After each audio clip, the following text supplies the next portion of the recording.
should have never become the CEO and chairman overnight. Because now when people have questions, you got to answer them, right? You're not just a grieving widow, but you very quickly decided that you were equipped to be Charlie. Well, guess what? That's going to be... It started as whispers in comment sections and late night live streams, but now the rumor mill is spinning into something far heavier. People online are claiming Charlie's parents have finally made a move, and that this custody drama is sliding from messy gossip into a legal fight. And before anyone runs with it, let's be clear. None of this is confirmed in court documents we can verify right here, right now. But the way these reports are spreading, fans are shocked, emotions ran high, and the family was left divided. Because if even half of what's being alleged is true, this isn't just about public image anymore. This is about who gets to protect the kids, who controls the money meant for their future, and who has the right to call out what they think is wrong when cameras are off. But subjectively, because we are dealing with the subject of Erika Kirk and what transpired immediately following Charlie's assassination, this is going to be read as Meghan Markle syndrome, okay? So people are pointing to supposed behind-the-scenes tension, heated phone calls, and a sudden shift in how insiders are talking, like something snapped. So the question is, are we watching a grieving family collide? Or are we watching a calculated power move that's about to blow everything wide open? The story starts the way these internet storms always start, not with a court stamp, not with a signed statement, but with a screenshot that nobody can fully trace. One blurry post claims Charlie's parents were seen walking into a downtown office with a family attorney, and within minutes the comments are on fire. Fans are shocked, not because they believe every rumor, but because the timing feels deliberate. People say the grandparents have been quiet for weeks, letting the widow narrative do what it does, letting the cameras roll, letting the public argue, and then suddenly, according to the chatter, they are done staying silent. The next wave comes from a supposed insider who swears the grandparents didn't wake up one day and decide to turn this into a legal matter. The insider claims it was building for months, little moments stacking up until the family couldn't ignore it anymore. A missed school event here, a nanny doing the pickup again, a child crying on a phone call while a grown-up voice in the background says, "She's busy, baby, she'll call you later." None of that is verified, and to be clear, we are not saying this is fact, but this is what people are repeating, and it's spreading because it touches the one thing viewers will always react to: kids caught in grown-up chaos. In the version of events circulating online, Charlie's mother, Donna, is the one who finally snaps. Not on camera, not on a podcast, behind closed doors, where nobody is supposed to see the grief turn into rage. The rumor says she tried to keep it polite at first, tried to give Erika space to mourn, to adjust, to breathe. But every time Donna asked a simple question, she got the same wall. "Everything's handled. The kids are fine. Please respect our privacy." And Donna allegedly couldn't take how those words sounded when the kids were suddenly being managed like a schedule instead of loved like children. Another post claims the breaking point was a holiday plan that changed at the last second. Donna allegedly had gifts wrapped, little traditions ready, the kind that families... Daddy's on a work trip with Jesus so he can afford your blueberry budget. What little kid isn't going to completely internalize that and be like, hey, we don't have to eat any more fruit and like blueberries if that means daddy can come home? Like, they're immediately going to think that it's their fault for eating too many blueberries. Cling to when someone is gone, and then a message comes through short and cold. Not coming. Plans changed. Fans read that and fill in the blanks with their own fears. They imagine the kids sitting in a quiet room while adults argue in another. They imagine a new boyfriend in the picture, a new routine, new rules. Again, none of that is confirmed, but this is the storyline the internet writes when it smells. This is the same person who had somebody record her over Charlie Kirk's casket. That was not our business, truly, and I can say... Distance. Then the reaction videos start. One creator says, "Listen, if the grandparents are stepping in, that means something serious is happening." Another says, "No, this is just grief and politics and people being cruel." And the comment section split into camps like it's a finale night. Team Erika says everyone is bullying a widow and turning her life into content. Team Grandparent says, "If it was my grandkids, I'd do the same thing." And somewhere in the middle are the viewers who don't want to pick a side, but can't stop watching because the stakes feel painfully real. The rumor gets louder when a supposed voicemail transcript starts circulating. It claims Charlie's father, Dale, called Erika and asked for a sit-down with no cameras, no assistants, no team, just family. The transcript reads like a man trying not to break apart. "We're not here to fight. We're here to understand. The kids need stability." And Erika allegedly responds with a sentence that hits people like a slap. "You don't get to tell me how to raise my children." Is it real? Nobody can prove it. But the line goes viral because it sounds like the kind of thing someone might say when they feel cornered. And when people feel cornered, they tend to make every conversation a battlefield. And then comes the part that makes this story feel like it's turning legal, at least in the way it's being framed online. A popular account claims a petition is being prepared, not to take the kids, but to establish oversight. The language matters because it's what makes the rumor sound believable. The claim is that the grandparents aren't trying to become full-time parents overnight. They want a court to appoint a neutral guardian for the children's finances, a structure that prevents any money meant for the kids from being used for anything else. That angle spreads fast because it doesn't sound like a dramatic kidnapping plot. It sounds like paperwork. It sounds like something a cautious family would do if trust had been damaged. People also keep circling back to what they call the public reinvention, the clips of speeches, interviews, polished appearances, the wardrobe changes, the controlled statements. None of that is automatically wrong, but in the court of public opinion, it becomes evidence when viewers already feel suspicious. One commenter writes, "She's performing grief." Another writes, "She's surviving."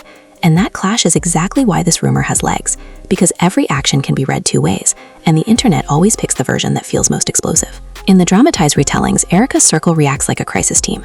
A friend supposedly tells her, "Don't engage, don't give them oxygen." A staffer allegedly says, "We need a statement that protects the kids and shuts down speculation." And Erika, in those retellings, doesn't look like a villain twirling her hair. She looks like a person who is exhausted, defensive, and furious that her private life is now being judged by strangers. "They want to steal my babies," she allegedly says in a message that people claim to have seen. "They want to paint me like I'm unstable." That line, whether real or not, becomes another spark because it frames the grandparents as aggressors and Erika as a mother under siege. Meanwhile, the grandparents in the rumor version are portrayed as heartbreakingly steady, like they're choosing cold procedure over loud emotion. Dale allegedly tells Donna, "We are not doing this to punish her. We are doing this because the kids cannot be collateral." Donna allegedly replies, "And what if she never forgives us?" And Dale supposedly says, "I can live with her hate. I can't live with their pain." That quote is everywhere because it's cinematic, because it sounds like sacrifice, because it gives the grandparents a heroic posture that fans can rally behind. By the end of this segment of the story, what we have is not a confirmed court case, not a verified filing, not a document anyone can hold up and say, "This is official." What we have is a rapidly forming narrative. Grandparents feel shut out, the public feels uneasy, the widow feels attacked, and the kids are the emotional center that makes every rumor feel urgent. That is why people are calling it legal already. If all we're seeing right now is smoke.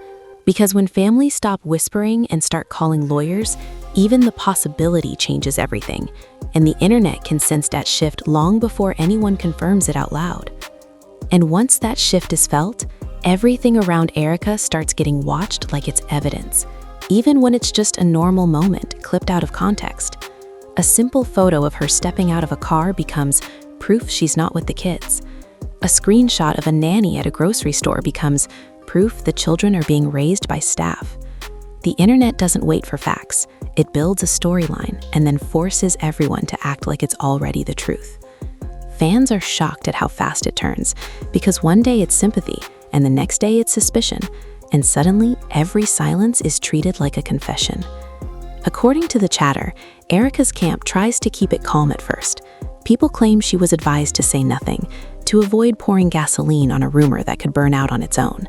But the problem is, the rumor doesn't burn out, it grows. And in this version of events, the grandparents don't just sit in the background anymore.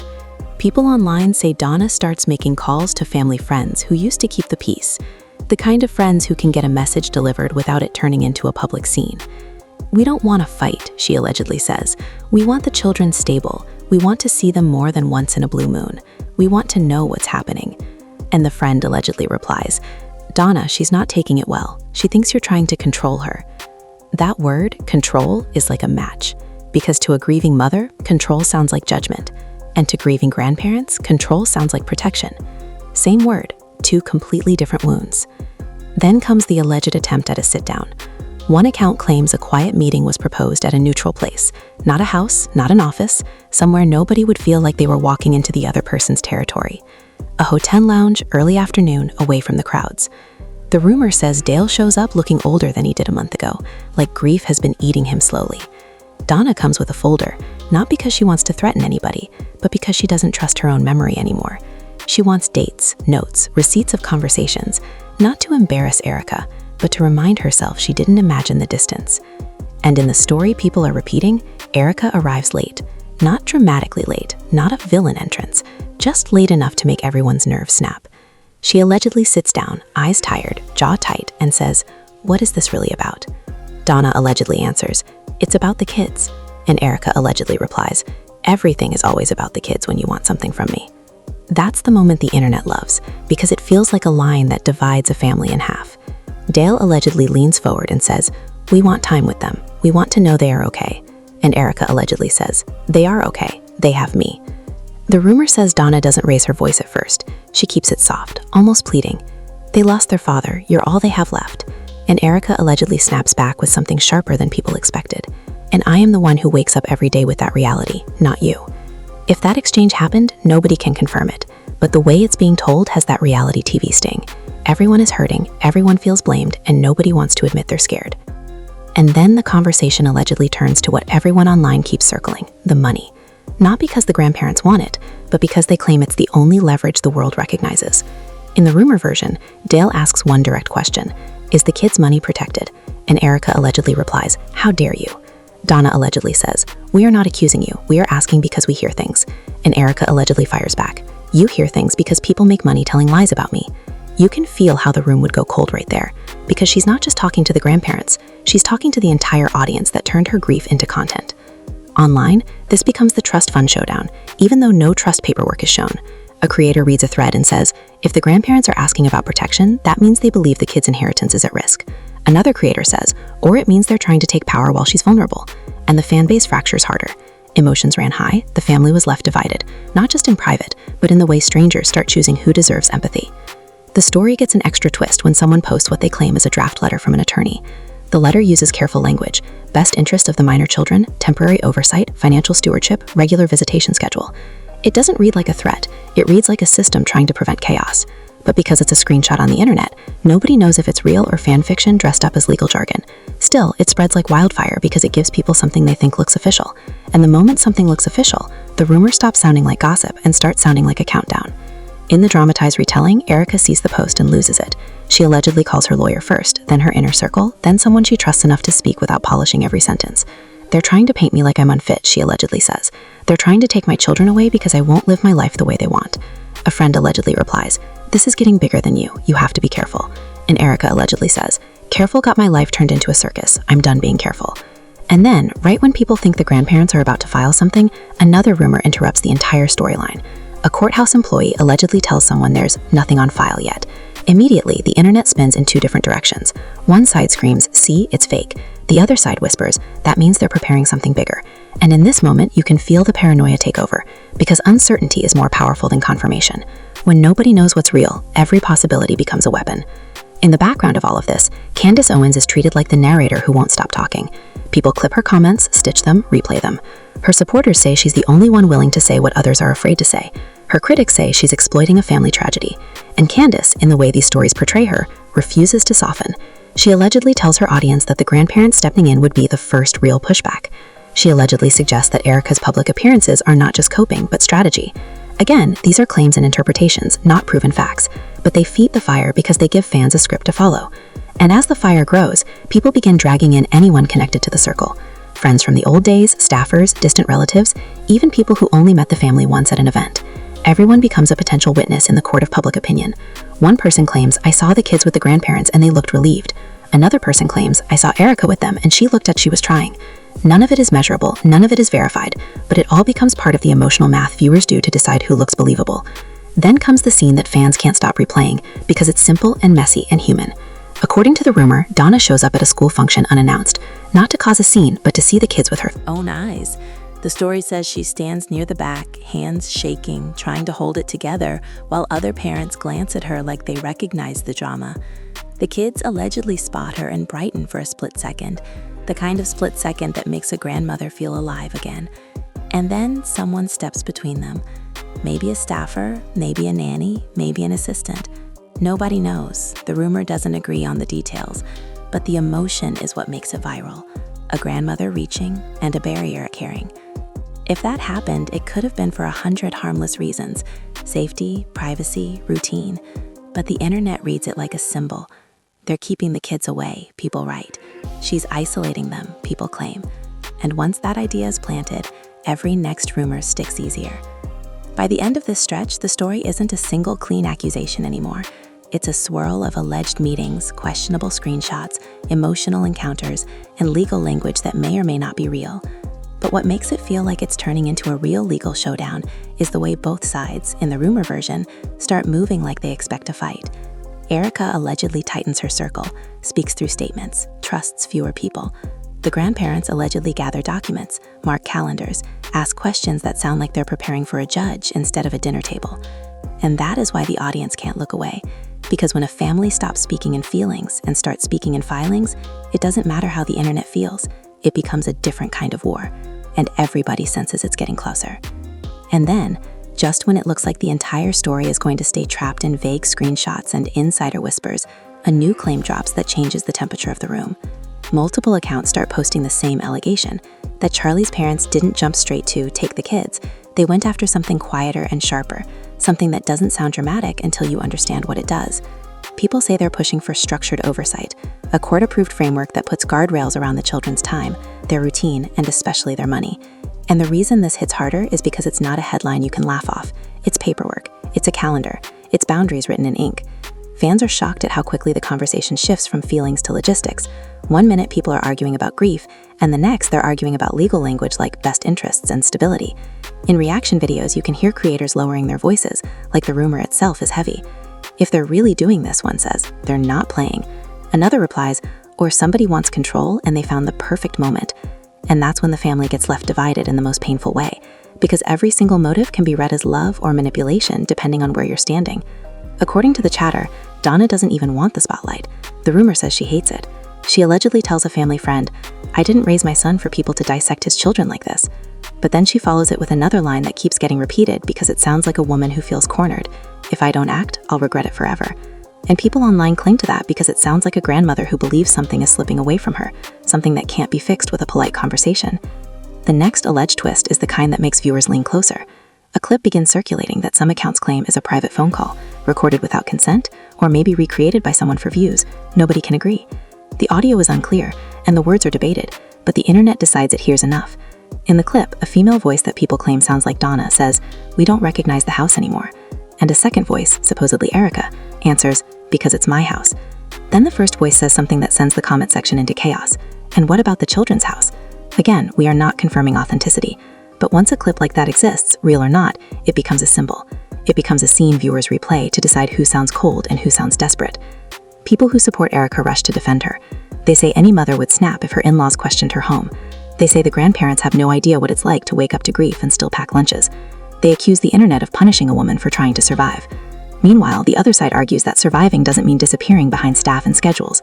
They point to every rumor about nannies, every claim about constant travel, every alleged boyfriend sighting, and they say this is not stability. Emotions ran high, and because both sides sound like they care about the kids, the fight gets uglier, not softer. Then comes an allegation that feels almost too specific to be random, which is exactly why it spreads. A popular account claims the grandparents requested a formal visitation schedule after a weekend went wrong. The rumor says the children were supposed to spend time with Donna and Dale, but it got shortened at the last minute. The reason changes depending on who is telling it. One version says the kids were too upset. Another claimed there was a conflict at home. Another says security concerns. Nobody can prove any of it, but the repeating theme is the same. Last-minute cancellations, shifting plans, and grandparents who feel like they're being treated like optional relatives instead of family. In the dramatized retellings, Dale is the one who stays calm until he doesn't. The story says he called Erika late at night and tried to sound reasonable. "We're not your enemy," he allegedly said. "We're their grandparents." And Erika allegedly replied with a sentence that gets quoted like it's a mic drop. "You don't get to use my children as your grief therapy." That line, if it was ever spoken, would be brutal.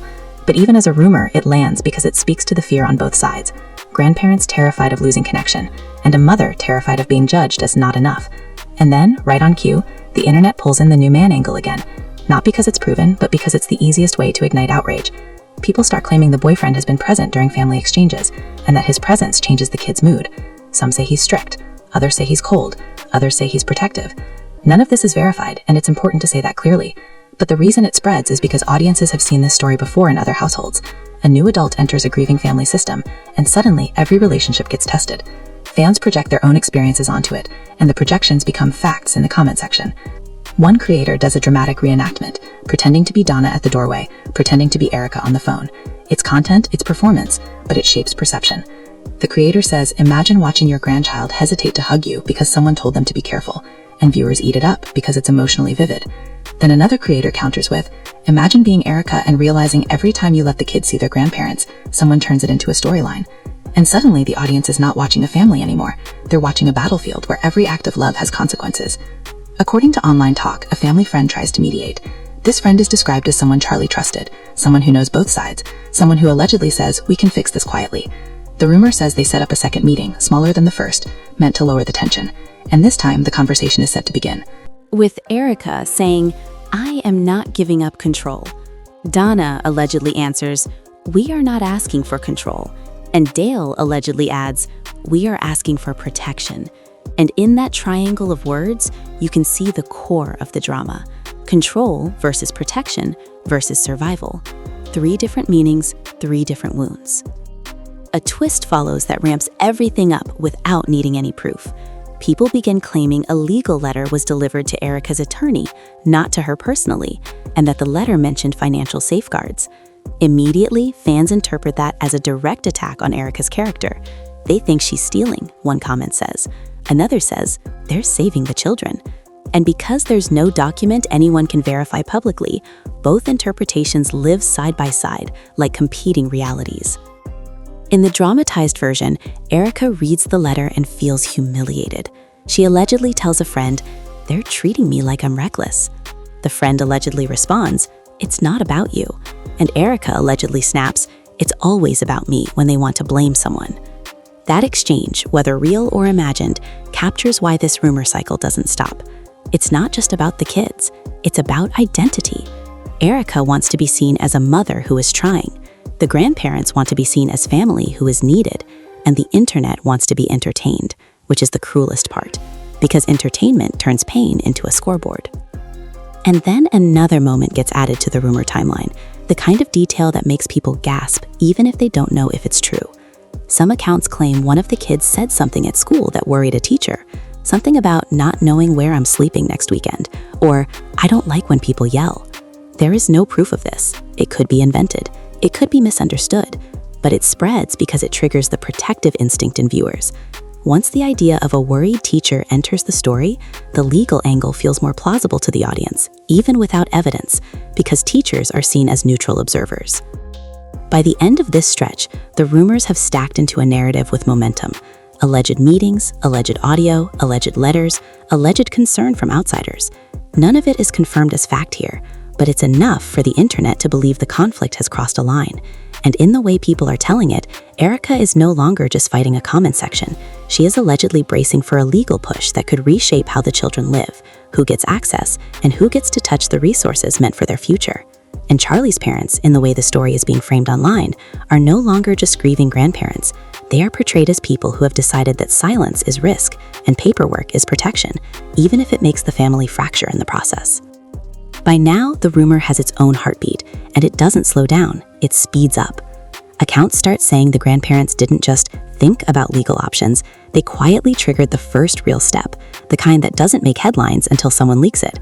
The claim is that an attorney sent a formal request for temporary safeguards, not a dramatic demand to rip the kids away, but a structured plan that would force everyone to follow rules instead of feelings.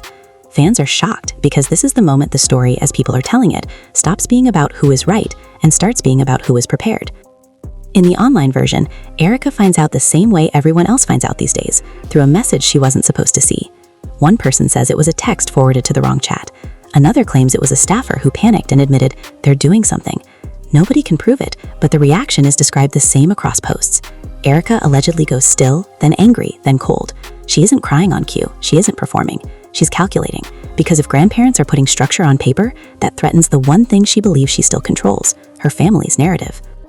A friend supposedly tries to calm her down. "This doesn't mean they'll win," the friend says. "It means they're scared." And Erika allegedly replies with a sentence that people keep quoting because it sounds like pure resentment. "They weren't there when it was hard, but now they want to manage my life." Again, that's just how the internet is framing it, not verified audio. But the reason the line spreads is because it captures the kind of bitterness grief can create, especially when people feel judged. Then the storyline adds another twist. People claim Erika's attorney responds fast, not with a screaming denial, but with a warning. The alleged response says something like, "Any attempt to interfere with the children's routine will be treated as harassment." That word, harassment, hits like a siren, because once you label grandparents as harassers, you transform them from family into a threat. And once you label a mother as reckless, you transform her from parent into a risk. This is how families end up speaking like enemies, and viewers can feel it even through rumors. In the dramatized retellings, Dale is furious about the label. He allegedly says, "We are their blood. How dare she?" Donna allegedly breaks down, not in a neat way, but in the messy way grandparents do when they realize they might lose access. "She's turning them against us," she allegedly whispers to someone close. And then comes the line that makes the audience pick sides again. "We raised Charlie. We will not watch his children drift into strangers." The phrase strangers becomes a huge point of argument online because Erika's supporters say it's disrespectful, and the grandparents' supporters say it's the truth when nannies and new partners are involved. Another claim starts circulating that takes the drama from emotional to tactical. People say the grandparents are gathering statements from people who have interacted with the kids, caregivers, neighbors, school staff, anyone who could describe the children's routine in a neutral tone. To be clear, nobody can confirm who said what, but this alleged move is what makes the situation feel legal in the way fans describe it. Because when you start collecting statements, you're not just venting, you're building a case. And if Erika hears that, it would explain why, in the rumor narrative, she tightens everything. People claim she starts limiting who picks up the kids. She allegedly changes schedules, adds security, reduces spontaneous visits. Her supporters call it protection. Her critics call it isolation. And the audience watches the same alleged action and comes to opposite conclusions.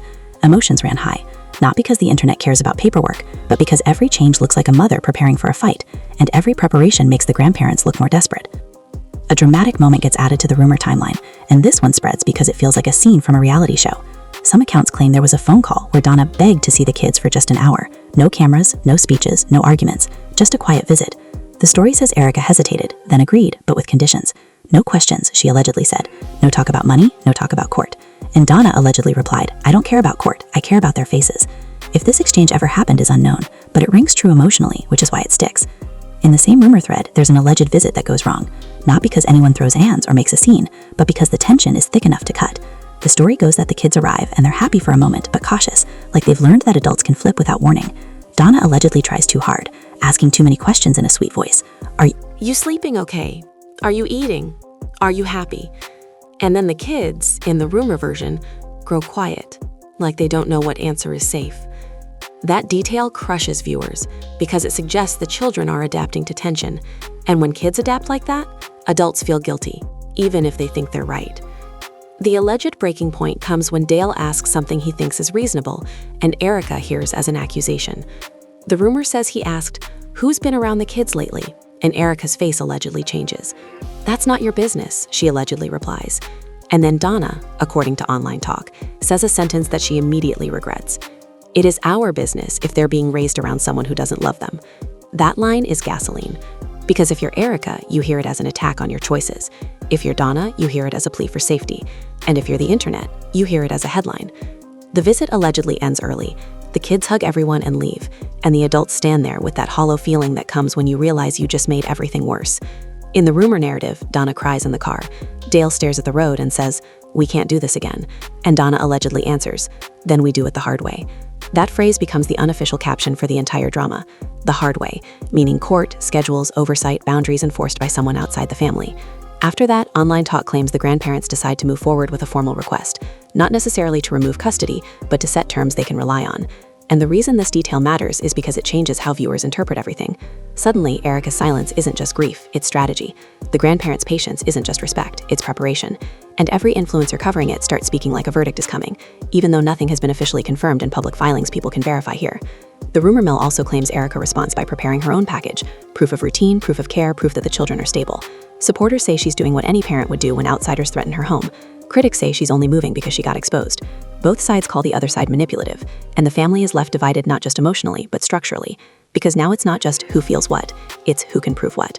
Then comes the final twist that keeps the audience glued, a claim that a mutual mediator, maybe a family counselor, maybe a trusted elder, tries one last time to stop it from becoming a public legal war. According to online talk, this mediator allegedly tells both sides the same thing. The kids don't need a winner, they need peace. And for a brief moment, the story says everyone softens. Erika allegedly admits she feels attacked by the world and exhausted by expectations. Donna allegedly admits she's terrified of losing her grandchildren the way she lost her son. Dale allegedly admits he doesn't trust anyone right now, not even himself, because grief has made him suspicious. And yet, even in that softer moment, the damage doesn't magically disappear. The rumor narrative ends this stretch with a tense standstill. Grandparents determined to create guardrails, Erika determined to keep control, both sides claiming they are acting out of love, and the public watching every move like it's a clue. There's no clean resolution in the way people are telling it, just a sense that the next step is inevitable, because once legal language enters a family argument, it rarely leaves quietly. For now, the only thing that seems certain in the story being shared is this: The kids are at the center, the adults are hurting, and the internet has turned private pain into public pressure. Whether the legal move is real or exaggerated by rumor, the fear behind it feels real to the people reacting. And that fear is what keeps this drama alive, with everyone waiting to see who blinks first, and what protecting the children will actually look like when feelings aren't enough anymore. So that's where the story sits right now, at least based on what's being circulated online. People are claiming Charlie's parents have made a move behind the scenes, and what started as messy commentary is now being framed as something legal, structured, and much harder to ignore. But remember, this is still rumor-driven, built on alleged screenshots, alleged conversations, and claims from people who say they're close to the situation. That's why the biggest questions are still hanging in the air. Are the grandparents truly stepping in to protect the kids, or are they trying to tighten control at a moment when Erika is vulnerable? Is Erika pulling away because she's overwhelmed, or she's avoiding accountability? And if lawyers really are involved, what exactly are they fighting for? Custody, visitation, financial oversight, or simply peace with rules attached? What makes this whole situation so explosive is that everyone can claim the same goal. It's for the kids, while still tearing the family apart in the process. And if any official filings ever surface, the narrative could shift overnight. Until then, all we have are the reports and the reactions, and the way fans are split down the middle says everything about how heated this has become. Now, I want you to tell me what you think. Do you believe the grandparents are making the right move, or do you think this is crossing a line? Should Erika be left alone to grieve and parent without pressure, or does stepping into a powerful public role mean she owes answers when questions keep piling up? Drop your opinion in the comments because this one is messy, emotional, and not going away anytime soon. And if you want more updates like this, make sure you hit like, subscribe, and turn on notifications so you don't miss the next twist when it lands. And keep it respectful in the comments, because no matter what side you're on, there are kids at the center of this, and the next move could change everything.